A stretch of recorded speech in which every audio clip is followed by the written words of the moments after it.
ನಮಸ್ಕಾರ, ಶುಭೋದಯ ಪ್ರೀತಿಯ ವೀಕ್ಷಕರೆಲ್ಲರಿಗೂ ಸಂಕಲ್ಪ ಸಿದ್ಧಿ ವಿಶೇಷ ಕಾರ್ಯಕ್ರಮಕ್ಕೆ ಆತ್ಮೀಯ ಸ್ವಾಗತ ಹೇಳ್ತಾ ಇರೋದು ನಾನು ಅನುಷಾ.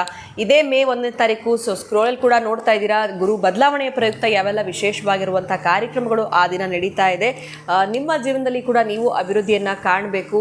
ನಿಮ್ಮ ಆರೋಗ್ಯ, ಆಯುಷ್ಯ, ಕುಟುಂಬದ ಅಭಿವೃದ್ಧಿಗಾಗಿ ಐಶ್ವರ್ಯ ಮಹಾಲಕ್ಷ್ಮಿ ಹೋಮ, ಸುದರ್ಶನ ಹೋಮ, ಇನ್ನು ಗುರುಗಳಿಂದ ನಿಮಗೆ ಮಂತ್ರೋಪದೇಶ ಪ್ರತಿಯೊಂದು ಕೂಡ ಮೇ 1ನೇ ತಾರೀಕು ನಡೀತಾ ಇದೆ. ಇದರಲ್ಲಿ ನೀವು ಕೂಡ ಭಾಗವಹಿಸಬಹುದು. ಸ್ಕ್ರೀನ್ ಮೇಲೆ ಬರ್ತಿರುವಂಥ ಸಂಖ್ಯೆಗೆ ಕರೆ ಮಾಡಿ ಇದ್ರ ಬಗ್ಗೆ ಹೆಚ್ಚಿನ ಮಾಹಿತಿಯನ್ನು ಪಡೆದುಕೊಳ್ಳಿ. ಕಾರ್ಯಕ್ರಮದಲ್ಲಿ ನಮ್ಮ ಜೊತೆಲಿದ್ದಾರೆ ಸ್ಪಿರಿಚುವಲ್ ಗುರು ಡಾಕ್ಟರ್ ವಿಷ್ಣುದತ್ತ ಗುರುಜಿಯವರು. ಬನ್ನಿ ಗುರುಗಳನ್ನ ಕಾರ್ಯಕ್ರಮಕ್ಕೆ ಸ್ವಾಗತಿಸೋಣ. ನಮಸ್ತೆ ಗುರುಗಳೇ, ಕಾರ್ಯಕ್ರಮಕ್ಕೆ ಭಕ್ತಿಯ ಸ್ವಾಗತ. ಗುರುಗಳೇ, ಇವತ್ತಿನ ಪ್ರಶ್ನೆ ಏನು ಅಂತಂದರೆ, ಹೀಗೆ ಜನರಲ್ ಆಗಿ ನಾವು ನೋಡ್ತಾ ಇದ್ದೀವಿ ಪ್ರಿಡಿಕ್ಷನ್ಸು, ಪ್ರತಿಯೊಬ್ಬರು ಕೂಡ ಪ್ರಿಡಿಕ್ಟ್ ಮಾಡ್ತಾನೆ ಹೋಗ್ತಾ ಇದ್ದಾರೆ. ಅದರಲ್ಲೂ ಯುಗಾದಿ ಆದಮೇಲಂತೂ ಬಿಸಿಲು ಜಾಸ್ತಿ ಆಗಿದೆ, ಬೇಸಿಗೆ ಇರೋದ್ರಿಂದ ಮಳೆ ಬರೋದಿಲ್ಲ. ಸೊ ಮಳೆ ನೀವು ನೋಡೋಕ್ಕೆ ಸಾಧ್ಯವೇ ಇಲ್ಲ. ಹಾಗೆ ನೋಡಿದ್ರೆ ಹಬ್ಬದ ದಿನ ಕೂಡ ನಾವು ಯಾವುದೇ ರೀತಿ ಮಳೆಯನ್ನು ನಾವು ನೋಡಲಿಲ್ಲ ಅಂತ ಹೇಳ್ಬೋದು. ಈ ವರ್ಷ ನಮಗೆ ಈ ಸಂವತ್ಸರ ಬದಲಾಗಿದ ತಕ್ಷಣ ಮಳೆ ಅನ್ನುವಂಥದ್ದು ಬರೋದೇ ಇಲ್ವಾ, ಅಥವಾ ಮಳೆ ಸಹ ಆಗುತ್ತಾ? ಈ ನೀರಿನ ಪ್ರಾಬ್ಲಮ್ಸ್ ಎಲ್ಲ ಕಡಿಮೆ ಆಗುತ್ತಾ? ಒಟ್ಟಾರೆ ಹೇಳೋದಾದರೆ ಏನು ಹೇಳ್ತೀರಾ ಗುರುಗಳೇ? ಈಗ ಮಳೆ ಬರುತ್ತಾ ಇಲ್ವಾ, ಅದೇ ಒಂದು ಪ್ರಶ್ನೆ ಆಗಿದೆ. ಎಲ್ಲಿ ನೋಡಿದ್ರೂ ಅದ್ರ ಬಗ್ಗೆನೇ ಮಾತುಕತೆಗಳು ಆಗ್ತಾ ಇದೆ ಅಂತ ಹೇಳ್ಬೋದು. ಇದ್ರ ಬಗ್ಗೆ ತಿಳಿಸ್ಕೊಡಿ.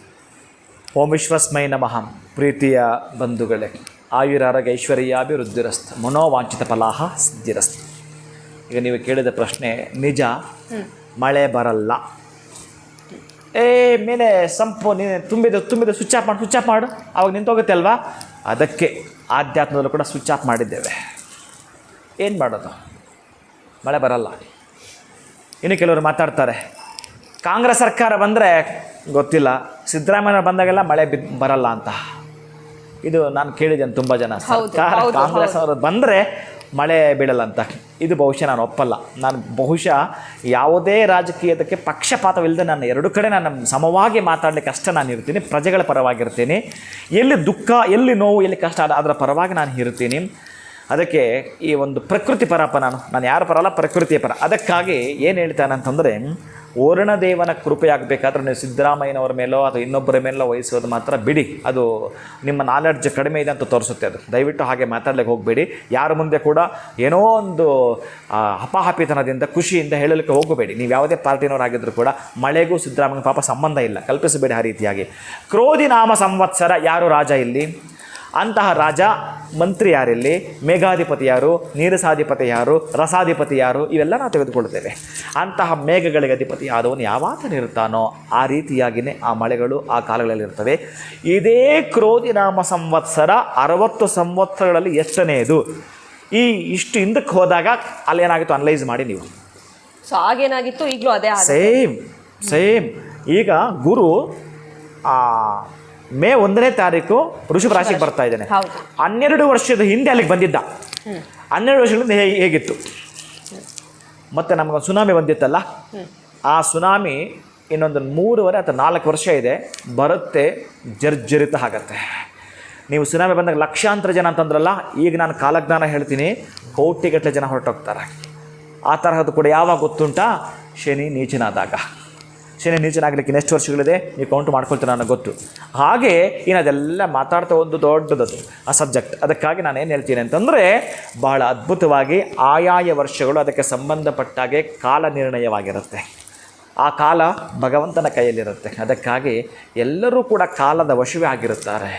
ಆ ಹರಿಹರರೂ ಕೂಡ ಲೆಕ್ಕ ಮಾಡ್ಕೋಬೇಕು ನೀವಿಲ್ಲಿ. ಅದಕ್ಕಾಗಿ ಅಂತಹ ಕಾಲ ಸನ್ನಿಹಿತವಾದಾಗ ನಮಗೊಂದು ಭಗವಂತ ಎಚ್ಚರಿಕೆಯ ಕರಗಂಟೆ ಕೊಡ್ತಾನಂತೆ. ಈಗ ನಾವು ಮಲಗಿದ್ರೆ ಗೊರಕೆ ಹೊಡ್ಕೊಂಡು ಹರಕೆ ಇಟ್ಕೊಂಡಿದ್ದೀವಿ, ಗೊರಕೆ ಹೊಡಿತೀವಿ, ನಮಗೊಂದು ಗರಿಕೆ ಬೇಕು ಅಂತ. ನೀನು ಗೊರಕೆ ಹೊಡೆದು ಯಾವಾಗ ಕೊಡ್ತಾನೆ ಅವಾಗ? ಅದಕ್ಕೆ ಈ ಬರಗಾಲವನ್ನು ಸೃಷ್ಟಿ ಮಾಡ್ತಾನೆ. ಹಂಗೂ ಒಂದು ಪ್ರೇಯರ್ ಮಾಡಲಿ, ಹಾಗೋ ಒಂದು ಪ್ರಾರ್ಥನೆ ಮಾಡಲಿ, ಹಾಗೋ ಒಂದು ಯಜ್ಞವನ್ನು ಮಾಡಲಿ. ಇರ್ತಕ್ಕಂಥ ಅನಾಚಾರವನ್ನು, ಭ್ರಷ್ಟಾಚಾರವನ್ನು, ಅತ್ಯಾಚಾರವನ್ನು, ಇರ್ತಕ್ಕಂಥ ಎಲ್ಲ ಆಚಾರಗಳನ್ನು ತೊಲಗಿಸಬೇಕು ಅಂತಂದರೆ ನಾವು ಸ್ವಲ್ಪ ಎಚ್ಚೆತ್ತುಕೊಳ್ಬೇಕಾಗತ್ತೆ. ಈ ಯಜ್ಞಗಳಿಂದಲೇ ಕೂಡ ಆಗುವಂಥದ್ದು. ನೀವು ಯಾವುದೇ ವಿಜ್ಞಾನವನ್ನು 2004-05 ನಾನು 1108 ಹೋಮಕುಂಡಗಳು ಹಾಕಿ ಮಾಡಿದಾಗ ಅಲ್ಲಿ ಒಂದು 4 ಜನ ಸೈಂಟಿಸ್ಟ್ ಬಂದಿದ್ದರು. ಆ ಯಜ್ಞವನ್ನು ಪೂರ್ಣವಾಗಿ ಆ ಹೊಗೆಯನ್ನು ಸಿಸ್ಟಮ್ಗೆ ಹಾಕಿದ್ರು, ಮತ್ತು ಆ ಸಮಿತನ್ನು ಸಿಸ್ಟಮ್ಗೆ ಹಾಕಿದ್ರು, ತುಪ್ಪವನ್ನು ಸಿಸ್ಟಮ್ಗೆ ಹಾಕಿದ್ರು. ಎಲ್ಲವನ್ನು ಚೆಕ್ ಮಾಡಿ ಮಾಡಿದ್ರು. ಇದು ಆಧ್ಯಾತ್ಮ, ಅದು ವಿಜ್ಞಾನ. ಸಂಪೂರ್ಣವಾಗಿ ಅವರಿಗೆ ಅಲ್ಲಿ ಗೊತ್ತಾಗಿದೆ ಏನಂತಂದರೆ, ಇಲ್ಲಿ ತುಪ್ಪ ಕ್ವಾಲಿಟಿ ಇದೆ. ಈ ಕ್ವಾಲಿಟಿ ಇರ್ತಕ್ಕಂಥ ತುಪ್ಪ ಹಾಕಿದಾಗ ಮತ್ತು ಸಮಿತ್ತು ಅಂತ ಇರ್ತಕ್ಕಂಥದ್ದು ಕಟ್ಟಿಗೆ ಹರಳಿ ಸಮಿತ್ತು ಏನಿದೆಯೋ ಅದರಲ್ಲಿ ಎಂತಹ ಬ್ಯಾಕ್ಟೀರಿಯಾಗಳಿರ್ತವೆ, ಎಂಥ ಖನಿಜ ಸಂಪತ್ತಿರುತ್ತೆ. ಇನ್ನು ಲಾವಂಚ 108 ಮೂಲಿಕೆ ಇದರಲ್ಲಿ ಎಂತಹ ಮೂಲಿಕೆಗಳ ಪ್ರಭಾವ ಶಕ್ತಿ ಇರುತ್ತೆ. ಇನ್ನು ನಾವು ಆಗ್ತಕ್ಕಂಥ ತುಪ್ಪ, ಜೇನುತುಪ್ಪ, ಹಾಲು, ಮೊಸರು, ಖರ್ಜೂರ, ಬಾದಾಮಿ, ದ್ರಾಕ್ಷಿ, ಗೋಡಂಬಿ ಇವುಗಳನ್ನು ಪುಷ್ಟೀಕರಿಸಿ ರೇಷ್ಮೆ ವಸ್ತ್ರ ಸಂಪೂರ್ಣ ಒರಿಜಿನಲ್ ಆಗಿ ರೇಷ್ಮೆ ವಸ್ತ್ರವಾಗಿರಬೇಕು. ಅದು ಕೂಡ 80,000ದಿಂದ 90,000 ಈ ರೀತಿ ಇರಬೇಕು. ಕಾಸ್ಟ್ಲಿನೇ ಇರುತ್ತೆ. ಒರಿಜಿನಲ್ ಬೇಕಲ್ಲ ನಮಗೆ. ಇಂತಹದ್ದು ಬೆಳ್ಳಿ, ಬಂಗಾರ ಇವೆಲ್ಲವೂ ಕೂಡ ಆ ಯಜ್ಞಕ್ಕೆ ಅರ್ಪಣೆ ಮಾಡಿದಂತಂದಾಗ ಆ ಒಂದು ನಮಗೆ ಹೇರ್ ಪೊಲ್ಯೂಷನ್ ಯಾವ ರೀತಿಯಾಗಿ ಪರಿಶುದ್ಧವಾದ ಗಾಳಿ ಕೊಡಲಿಕ್ಕೆ ಸಾಧ್ಯವಿದೆ. ಯಜ್ಞದ ಮುಖಾಂತರವೇ ಪರಿಶುದ್ಧವಾದ ಗಾಳಿ ಬರಲಿಕ್ಕೆ ಸಾಧ್ಯ ಇದೆ. ಯಾರೋ ಒಬ್ರು ಹೇಳ್ತಾರೆ ಅಷ್ಟೆಲ್ಲ ವೇಸ್ಟ್ ಮಾಡ್ತಾರಲ್ಲ ಬಡವರಿಗೆ ಒಂದಷ್ಟು ಸೀರೆ ಹಂಚ್ಬೋದು, ಊಟ ಕೊಡ್ಬೋದು ಅಂತ. ಇವೆಲ್ಲ ಕೊಡೋದ್ರ ಮುಖಾಂತರನೇ ಅದನ್ನು ಮಾಡೋದು. ಯಾರೋ ಒಬ್ಬ ಭ್ರಷ್ಟಾಚಾರಿ ಮಿನಿಸ್ಟ್ರು ಬಚ್ಚಿಟ್ಟಿರೋದನ್ನೆಲ್ಲ 10,000 ಕೋಟಿ ನೀವು ಅದನ್ನು ಕೇಳಲ್ಲ. ಈ ಯಜ್ಞ ಮಾಡಿದ್ರೆ ವೇಸ್ಟ್ ಅಂತೀರಿ. ಒಂದು 108 ಲೀಟ್ರ್ ಹಾಲು ಹಾಕಿದ್ರೆ ಕರೆಕ್ಟಾಗಿ ಇದು ಮೋರಿಗೆ ಹೋಗ್ಬಿಡುತ್ತೆ ಅಂತ ನೀವು ಹುಡುಕಾಟ ಮಾಡ್ತೀರಿ. ಅದೇ ನೀವೇ ಹೋಗಿ 1 ಲೀಟ್ರ್ ಹಾಲು ಕೊಡಲ್ಲ ಬಡ ಮಕ್ಕಳಿಗೆ, ನೀವು ಕೊಡಲ್ಲ. ನಾವು ಅದನ್ನು ಕೊಟ್ಟು ಇದನ್ನು ಮಾಡ್ತಿರ್ತೀವಿ, ಇದನ್ನು ಹುಡುಕಾಟ ಮಾಡ್ತೀರಿ ನೀವು. ಇಂಥ ಜನ ನಮ್ಮಲ್ಲಿರ್ತಕ್ಕಂಥದ್ದು ತಪ್ಪಷ್ಟೇ. ಅದೇ ಹೇಳ್ತಾರಲ್ಲ, ಇಲ್ಲೆಲ್ಲೂ ಕೂಡ ಆ ನೊಣ ಕೂತ್ಕೊಳ್ಳಲ್ಲ. ಗಾಯ ಆಗಿರುತ್ತಲ್ಲ ಅದು ನನ್ನ ಮಗಂದು ಅಲ್ಲೇ ಕೂತ್ಕೊಳ್ಳುತ್ತೆ. ಆ ನೊಣ ಅಲ್ಲೇ ಕೂತ್ಕೊಳ್ಳುತ್ತೆ. ಏಸಿಗೆ ತಿನ್ನೋದು ರೀ ಜೇನು ನೊಣ ಏನು ತಿನ್ನುತ್ತೆಪ್ಪ? ನೀವು ನೊಣ ಆಗ್ತೀರೋ ಜೇನ್ನೊಣ ಆಗ್ತೀರೋ ನಿಮಗೆ ಬಿಟ್ಟಿದ್ದು. ನನಗೆ ಯಜ್ಞದ ಮಾತಾಡ್ತೀನಿ. ಪರ್ಜನ್ಯಾತ್ ಅನ್ನ ಅಂದರೆ ಏನು ಹೇಳ್ತೇನೆ ಅಂತಂದರೆ ಪರ್ಜನ್ಯಾತ್ ಅನ್ನ ಸಂಭವ. ಏನೆಲ್ಲ ಕೂಡ ಪರ್ಜನ್ಯ ಅಂತಂದರೆ ಮಳೆ. ಆ ಮಳೆ ಬೆಳೆಗಳಿಂದಲೇ ನಮಗೆ ಅನ್ನ ಸಿಗುವಂಥದ್ದು. ಅದಕ್ಕಾಗಿ ಒಂದು ಪ್ರಾರ್ಥನೆ ಮಾಡೋದು ಅಂತಂದರೆ 1ನೇ ತಾರೀಕು ಮೇ ಇದೆಯಲ್ಲ, ಮೇ ಒಂದು ಯಜ್ಞವನ್ನು ಮಾಡ್ತಾ ಇದ್ದಿಲ್ಲ, ಅಲ್ಲಿಂದ ಆಚೆ ಕೌಂಟ್ ಇಟ್ಕೊಳ್ಳಿ. ಗುರುಗಳು ಒಂದು ಯಜ್ಞ ಮಾಡಿದ್ರು, ಏನು ನಮ್ಮ ಕೈಗುಣ ಅಂತ ಅನ್ನೋದಾ, ಅಥವಾ ಮಂತ್ರಗಳ ಗುಣ ಅನ್ನೋದಾ, ಅಥವಾ ಆ ಒಂದು ತಂತ್ರದ ಶಕ್ತಿ ಅನ್ನೋದಾ, ಇದು ಮಂತ್ರಶಕ್ತಿ ಅನ್ನೋದಾ, ಆವಾಗ ನಿಮ್ಗೆ ಗೊತ್ತಾಗುತ್ತೆ. ಮಳೆ ಈ ಸಲ ಅತಿವೃಷ್ಟಿ ಅನಾವೃಷ್ಟಿ. ನಾವು ಯಾವಾಗ ಬೆಳೆಗಳಿಟ್ಟಿದ್ದೀವೋ ಆವಾಗ ಬರಲ್ಲ. ಇನ್ನೇನು ಬೆಳೆ ಎಲ್ಲ ಮನೆ ಕೊಂಡೊಯ್ತೀವಿ, ಆ ಬೆಳೆ ತೊಗೊಂಡೋಗೋಕ್ಕೆ ಆಗಲ್ಲ, ಆ ರೀತಿ ಆವಾಗ ಮಳೆ ಬರುತ್ತೆ. ಅತಿವೃಷ್ಟಿ ಅನಾವೃಷ್ಟಿ ಈಗ ಆಗಬಾರ್ದು ಅಂತಂದರೆ ನಮ್ಮನ್ನು ಎಚ್ಚರಿಸ್ಲಿಕ್ಕೆ ಬರ್ತಾನೆ ಭಗವಂತ. ಸ್ವಲ್ಪ ಎಚ್ಚೆತ್ಕೋ ಅಂತ ಇದನ್ನು ಹೇಳ್ತಾ ಇದ್ದರೂ ನಾವು ಹಾಗೆ ಮಲಗಿರ್ತೀವಿ. ಕುಂಭಕರ್ಣನಾಗೆ ನಾವು ಮಲಗಿಬಿಟ್ಟಿರ್ತೀವಿ. ಅದಕ್ಕಾಗಿ ನಮ್ಮ ಬದುಕಿನಲ್ಲಿ ಪರ್ಜನ್ಯವಾಗಬೇಕಾದರೆ, ನಮ್ಮ ಬದುಕಿನಲ್ಲಿ ಒಂದು ಸೌಜನ್ಯ ಮೂಡಬೇಕಾದರೆ, ನಮ್ಮ ಬದುಕಿನಲ್ಲಿ ವಿಜಯದ ಕಹಳೆ ಊದಿ ಪಾಂಚಜನ್ಯವನ್ನು ಮಾಡಬೇಕಾದರೆ, ನಮ್ಮ ಬದುಕಿನಲ್ಲೂ ಕೂಡ ಸುಸೂತ್ರವಾಗಿರ್ತಕ್ಕಂಥ ಮಂಗಳ ಕಾರ್ಯಗಳು ಜರುಗಬೇಕು ಅಂತಂದರೆ, ನಮಗೆ ಬೇಕಾಗಿರ್ತಕ್ಕ ನಿಧಿ ನಿಕ್ಷೇಪಗಳ ಹಣ ಬರಹವನ್ನು ನಾವು ಬದಲು ಮಾಡ್ಕೋಬೇಕಂತಂದರೆ, ಹಣ ಬರಬೇಕು, ಹಣೆ ಬರಹವನ್ನು ಬದಲು ಮಾಡಿಸ್ಕೊಂಡ್ರೆ ಮಾತ್ರ ಸಾಧ್ಯ ಆಗುವಂಥದ್ದು. ಅಂತ ಯಜ್ಞ ಯಾಗದಲ್ಲಿ ಪಾಲ್ಗೊಳ್ತಕ್ಕಂಥದ್ದು ವ್ರತಗಳನ್ನು ನೀವಂತೂ ಮಾಡೋಕ್ಕಾಗಲ್ಲ. ಮಾಡೋಂಥ ಜಾಗಕ್ಕಾದ್ರೆ ಹೋಗಬೇಕಾಗತ್ತೆ. ನೀವು ಅಲ್ಲೊಂದು ಪ್ರೇಯರನ್ನು ಮಾಡಬೇಕಾಗತ್ತೆ. ಅದು ವಿಶ್ವಶಕ್ತಿ ಜೊತೆಗೆ ಕನೆಕ್ಟ್ ಆಗುವಂಥ ಪದ್ಧತಿ ಇರುತ್ತೆ. ಅಲ್ಲಿ ಕಲ್ಯಾಣೋತ್ಸವನ ನೀವು ನೋಡ್ತೀರಿ, ನಂತರ ಅಲ್ಲಿ ಯಜ್ಞದಲ್ಲಿ ಪಾಲ್ಗೊಳ್ತೀರಿ, ಮಂತ್ರದೀಕ್ಷೆಯನ್ನು ತೆಗೆದುಕೊಳ್ತೀರಿ. ಆ 1 ವರ್ಷ ನೀವು ಅದನ್ನು ಪರೀಕ್ಷೆ ಮಾಡ್ತೀರಿ, ಏನೇನು ನಡೀತಾ ಇದೆ ಅಂತ. ನನ್ನ ಇಷ್ಟು ಏಜಲ್ಲಿ ಏನು ನಡೀಲಿಲ್ಲ ಅದು ನಡೆಯಬೇಕು, ನೀನು ಬಾ ಅಲ್ಲಿ ಪಾಲ್ಗೊಳ್ಳು, ಅಲ್ಲಿ ಏನು ಬೇಕು ನಿನಗೆ ಅದನ್ನು ತೆಗೆದುಕೊಂಡು ಹೋಗ್ತಕ್ಕಂಥದ್ದು. ನಿಂದೆ ಆಗುತ್ತೆ. ಒಂದು ಕಾರ್ಡ್ ಸಿಗುತ್ತಲ್ಲ, ಕಾರ್ಡ್ ಮೀನ್ಸ್ ನಿನಗೆ ಒಂದು ಶಕ್ತಿ ಬರುತ್ತಲ್ಲ, ಅದು ಬಹಳ ಮುಖ್ಯವಾಗಿರುತ್ತೆ.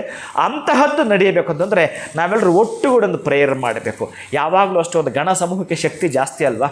ಅದಕ್ಕಾಗಿಯೇ ಈ ವಿಶ್ವವೇ ಪೂರ್ಣವಾಗಿ ನಾವು 140 ಕೋಟಿ ಜನ ಇದ್ದೀವಿ. 140 ಕೋಟಿ ಜನ ಎದ್ದು ನಿಂತ್ಕೊಂಡು ನಮ್ಮ ಭಾರತ ದೇಶದಲ್ಲಿ ಇರ್ತಕ್ಕಂಥ ಎಲ್ಲರೂ ಕೂಡ ಆ ಪಂಥದವರು, ಈ ಪಂಥದವರು, ಆ ಧರ್ಮದವರು, ಈ ಧರ್ಮದವರಲ್ಲ, ಎಲ್ಲರಿಗೂ ಕೂಡ ಇರ್ತಕ್ಕಂಥ ಏಕೈಕವಾಗಿ ಕಾಣ್ತಾನಲ್ಲ ಸೂರ್ಯ. ಯಾರಿಗೆ ಬೇಕಾಗಿಲ್ಲ, ಯಾವ ಧರ್ಮದವ್ರಿಗೆ ಬೇಕಾಗಿಲ್ಲ, ಎಲ್ಲ ಧರ್ಮದವ್ರಿಗೂ ಸೂರ್ಯ ಬೇಕು. ಜೈನರಾಗಿರ್ಬೋದು, ಬುದ್ಧರಾಗಿರ್ಬೋದು, ಕ್ರಿಶ್ಚಿಯನ್ರಾಗಿರ್ಬೋದು, ಮುಸ್ಲಿಮ್ಸ್ ಆಗಿರ್ಬೋದು, ಎಲ್ಲರಿಗೂ ಕೂಡ ಆ ಸೂರ್ಯ ಬೇಕು.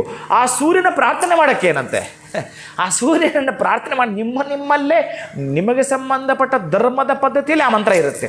ಅದನ್ನು ಅನುಷ್ಠಾನ ಮಾಡ್ತಾ ನೀವೇನಾದ್ರು ಒಂದು ಸಲ ಒಂದು ಒಕ್ಕೊರಲಿನಲ್ಲಿ ನಾವೆಲ್ಲ ಕೂಡ ಕೂಗಿದ್ರೆ ಸಾಕು, ಅವನು ಸ್ವಿಚ್ ಆನ್ ಮಾಡ್ತಾನಂತೆ. ಈಗ ಮನೆಯಲ್ಲಿ ಹಾಗೆ ನೀರು ಖಾಲಿಯಾದ್ರೆ ಏನು ಮಾಡ್ತೀವಿ, ಸ್ವಿಚ್ ಆನ್ ಮಾಡಲ್ವಾ?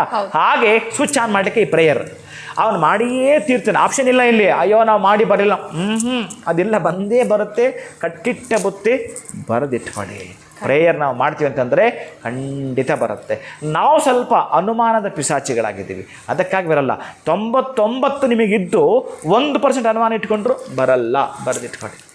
ಬರಬೇಕು. 100ಕ್ಕೂ 100 ನನಗಿದು ಬೇಕು ಗುರುಗಳೇ, 100ಕ್ಕೂ 100 ನನಗಿದು ಬೇಕು ಅಂತ ಬಂದದಾದರೆ ಖಚಿತ ಸಿಗುತ್ತೆ. ಇನ್ನು ಪಾಯಿಂಟ್ ಇಟ್ಕೊಂಡು ಬಂದರೂ ಬರಬಾರ್ದು. ಬಂದಿದ್ದೀನಿ, ಪಡ್ಕೊಳ್ಳಬೇಕು ಅಷ್ಟೇ, ಆಪ್ಷನ್ ಇಲ್ಲ ಇಲ್ಲಿ. ಅದು ವರುಣನ ಕೃಪೆ, ಕುಬೇರನ ಕೃಪೆ, ಇಂದ್ರನ ಕೃಪೆ. ಖಂಡಿತ ಗುರುಗಳೇ, ಎಲ್ಲೋ ಒಂದು ಕಡೆ ಪ್ರಾರಂಭದಲ್ಲಿ ಹೇಳ್ಬಿಟ್ರಿ ಭಯ ಆಯಿತು, ಮಳೆ ಬರಲ್ಲ ಅಂತ ಖಂಡಿತವಾಗಿ. ಆದರೆ ಬರಬೇಕು ಅಂತಂದರೆ ನಮ್ಮ ಪ್ರಯತ್ನ ಯಾವ ರೀತಿ ಇರಬೇಕಾಗತ್ತೆ ಅನ್ನೋದು ಕೂಡ ಈ ಒಂದು ವಿಡಿಯೋದಲ್ಲಿ ತಿಳಿಸ್ಕೊಟ್ಟಿದ್ದೀರಾ. ಬಹಳ ಧನ್ಯವಾದಗಳು ತಮಗೆ. ನಮಸ್ಕಾರ. ಹರೇ ಶ್ರೀನಿವಾಸ. ಇನ್ನು ವೀಕ್ಷಕರೇ, ಇವತ್ತಿನ ವಿಡಿಯೋ ತಮ್ಮೆಲ್ಲರಿಗೂ ಇಷ್ಟ ಆಗಿದೆ ಅಂತ ನಾನು ಭಾವಿಸ್ತೀನಿ. ಅದರ ಜೊತೆಯಲ್ಲಿ ಮೇ 1ನೇ ತಾರೀಕು ನಡೀತಾ ಇರುವಂತಹ ಕಲ್ಯಾಣೋತ್ಸವ, ಸುದರ್ಶನ ಹೋಮ, ಐಶ್ವರ್ಯ ಮಹಾಲಕ್ಷ್ಮಿ ಹೋಮ, ಇನ್ನು ಗುರುಗಳಿಂದ ನಿಮಗೆ ಮಂತ್ರೋಪದೇಶ, ಈ ಎಲ್ಲದರಲ್ಲೂ ಕೂಡ ನೀವು ಭಾಗವಹಿಸಬಹುದು. ಸೊ ಸ್ಕ್ರೀನ್ ಮೇಲೆ ಕೂಡ ಸಂಖ್ಯೆಗಳು ಬರ್ತಾ ಇದೆ, ಕರೆ ಮಾಡಿ ಇದ್ರ ಬಗ್ಗೆ ಹೆಚ್ಚಿನ ಮಾಹಿತಿಯನ್ನು ಪಡೆದುಕೊಳ್ಳಿ ಅಂತ ಹೇಳ್ತಾ ಇವತ್ತಿನ ವಿಡಿಯೋನ ಮುಗಿಸುವಂತಹ ಸಮಯ ಆಗಿದೆ. ನಮಸ್ಕಾರ.